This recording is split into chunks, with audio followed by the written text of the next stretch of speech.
নমস্কার বন্ধুরা, সবাইকে স্বাগত আজকের একটি নতুন ক্লাসে।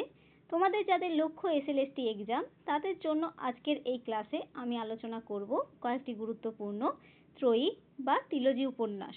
পরীক্ষাতে যদি ত্রয়ী বা ত্রিলোজি উপন্যাস থেকে প্রশ্ন আসে, তাহলে এই কয়েকটা মনে রাখলেই তোমরা কিন্তু সহজেই পরীক্ষায় উত্তর করে আসতে পারবে। চলো তাহলে আজকের ক্লাসটি শুরু করা যাক।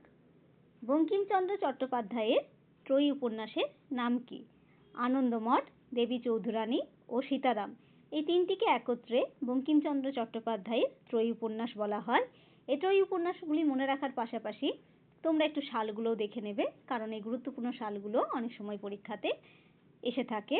তাই দেখো, আনন্দমঠ উপন্যাসের প্রকাশকাল 1882 খ্রিস্টাব্দ, দেবী চৌধুরানী 1884, সীতারাম 1887। তারাশঙ্কর বন্দ্যোপাধ্যায়ের ত্রয়ী উপন্যাসের নাম কি? ধাত্রীদেবতা, গণদেবতা, পঞ্চগ্রাম।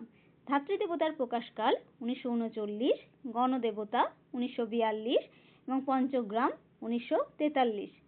আশাপূর্ণা দেবীর ত্রয়ী উপন্যাসের নাম কি? প্রথম প্রতিশ্রুতি, সুবর্ণলতা ও বকুল কথা। প্রথম প্রতিশ্রুতির প্রকাশকাল 1964, সুবর্ণলতা 1967, বকুল কথা 1974। বিভূতিভূষণ বন্দ্যোপাধ্যায়ের ত্রয়ী উপন্যাসের নাম কি? পথের পাঁচালী, অপরাজিত এবং আরণ্যক। পথের পাঁচালীর প্রকাশকাল 1929, অপরাজিত 1932 এবং আরণ্যক 1939। মানিক বন্দ্যোপাধ্যায়ের ত্রয়ী উপন্যাসের নাম কি?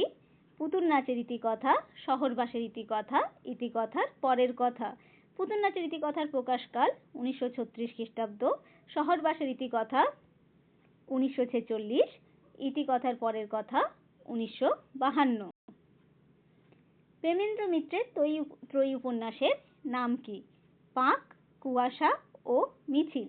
পাক উপন্যাসের প্রকাশকাল 1926, কুয়াশা 1930 এবং মিছিল হচ্ছে 1933।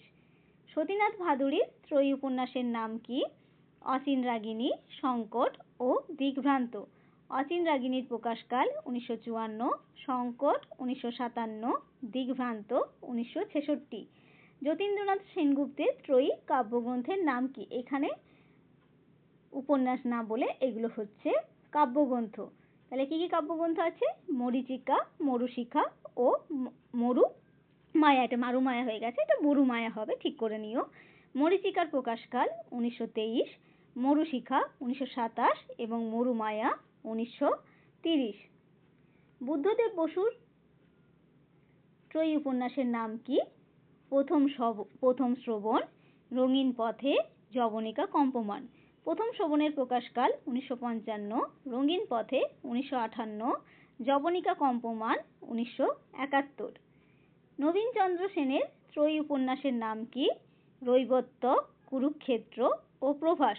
রৈবত্যক উপন্যাসের প্রকাশকাল 1887, কুরুক্ষেত্র 1893 এবং প্রভাস 1896। সুনীল গঙ্গোপাধ্যায়ের ত্রয়ী উপন্যাসের নাম কি? সেই সময়, পূর্ব পশ্চিম, প্রথম আলো।